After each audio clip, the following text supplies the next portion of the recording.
The late 2000s, early 2010s were a strange time for the first-person shooter genre. On one hand, with the massive explosion in popularity that multiplayer and online gaming saw, first-person shooters were enjoying more popularity amongst the masses than they ever had. The market was flooded with games in the genre. A number of major and not-so-major franchises were flourishing, and by and large, the FPS had very much become the games industry's leading genre.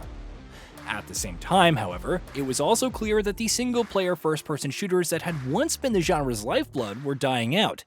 Multiplayer was growing in popularity at a rapid rate, and with the likes of Halo eating up an increasingly larger share for the market, it felt like there was no room anymore for narrative-driven single-player first-person shooters. Or, well, that's what the majority of us had thought at any rate, because in 2010, along came Ukrainian studio 4A Games' debut project, Metro 2033, to prove us all wrong.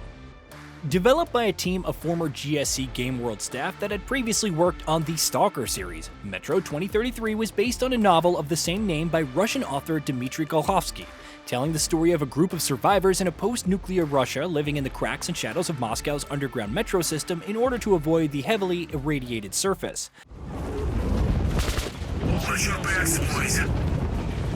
Okay. Looks it's gonna be tougher than the library. Launching for Xbox 360 and PC, Metro 2033 instantly became something of a poster child for the notion that narrative-driven single-player first-person shooters still very much had a place in the games industry. Though the game received some criticism for a few of its technical issues, some clunkiness with its combat, and AI-related bugs, by and large, Metro 2033 was received well by critics and audiences alike, and with its excellent post-apocalyptic setting, its horror elements, its grueling survival mechanics, its excellent story, and the way that it told it, and more, it instantly endeared itself to a sizable audience. Though it didn't set the world on fire with its sales the way that so many other shooters at the time would do, especially the multiplayer-centric ones, with over 1.5 million units sold, it became clear that the game had been enough of a success to warrant a sequel. And it didn't take long for that sequel to arrive. In 2013, around 3 years on from the launch of Metro 2033, 4A Games put out Metro Last Light, and with it, the studio chose to head down a path of its own making. Rather than adapting the second Metro book, Metro 2034, 4A Games instead worked with Metro author Dmitry Golhovsky to write an original new story that would serve as a direct follow-up to 2033's bad ending. What the guards and escape! What the hell are you doing here then? Go get them!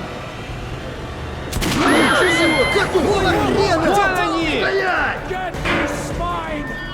Guys! Over here! Capture them! Hurry, and up! Thankfully, it was a risk that paid off because Last Light continued to prove that there was still a place in the games industry for linear narrative-driven shooters. By and large, other than choosing to tell its own original story, Metro Last Light didn't stray too much from the path that its predecessor laid out, which meant that it had a lot of the same strengths and a lot of the same weaknesses. The game attracted some criticism for issues related to its AI and its technical state, but at the same time garnered widespread praise for its story, its tense atmosphere, and again, its stellar storytelling. At the same time, it also made relatively smaller improvements to the gameplay, which came together to uplift the combat and stealth in some noticeable ways. Like its predecessor, Metro Last Light was a critical and commercial hit, and it was clear to everyone that another sequel would arrive at some point in the future. The wait for the third Metro game, however, turned out to be much longer than the wait for the second one had been. By this point, both the series and 4A Games had become known quantities in the AAA space, to say the least.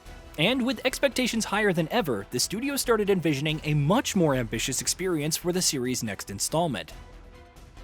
Metro Exodus arrived 6 years after its predecessor, in 2019, and though it was a long wait, the game proved to be worth it.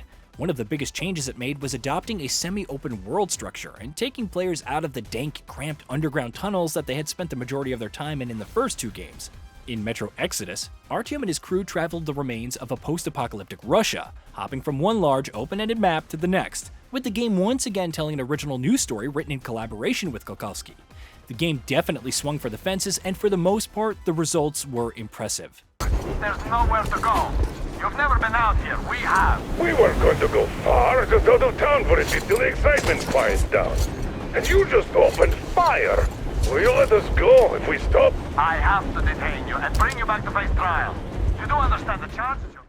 Metro Exodus's larger emphasis on exploration and the optional content that it had on offer lent new weight and depth to the experience, while at the same time the game also continued to deliver a healthy amount of the tense, linear, guided sections that had been the series' bread and butter over the course of its 2 previous installments.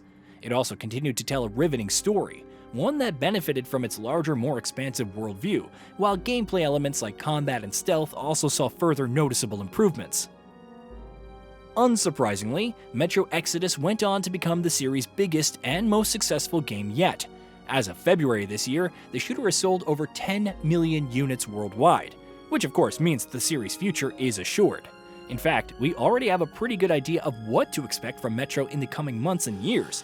First up is Metro Awakening, a virtual reality FPS being developed by Vertigo Games that will serve as a prequel to Metro 2033, and is promising a more linear, guided experience in vein of the series' earlier entries. And of course, there's more things to look forward to as well. 4A Games has confirmed on a number of occasions that it's working on the next Metro game for PS5, Xbox Series X and S, and PC.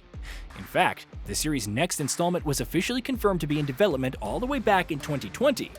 But, as 4A Games revealed a little over a year ago, the game's development had, understandably enough, been impacted by the war on Ukraine. Work on the sequel is still continuing, but it should go without saying that 4A Games' primary focus right now is going to be ensuring the health and safety of its team, rather than finishing the project. What exactly does that mean for when the next Metro game will arrive? We don't know, but we do know that it is coming. Thankfully, the games industry has gotten to a point where the notion that story-driven single-player experiences, especially shooters, don't have much of an audience doesn't hold much water, and the Metro series has had a significant role to play in that turnaround. Ironically, 4A Games has confirmed that it also is working on a standalone multiplayer-centric Metro experience. But honestly, as long as the series also continues to put out the narrative-driven solo experience it's become known for, a multiplayer spin-off really doesn't sound like that bad of an idea. One way or another, there's a lot of Metro to look forward to in the future, and we couldn't be more pumped about it. Hey, did you know that we at GamingBolt upload new videos every day? Stick around, drop a like, subscribe, and hit that bell, and let us know what kind of content you'd like to see in the future with a comment below.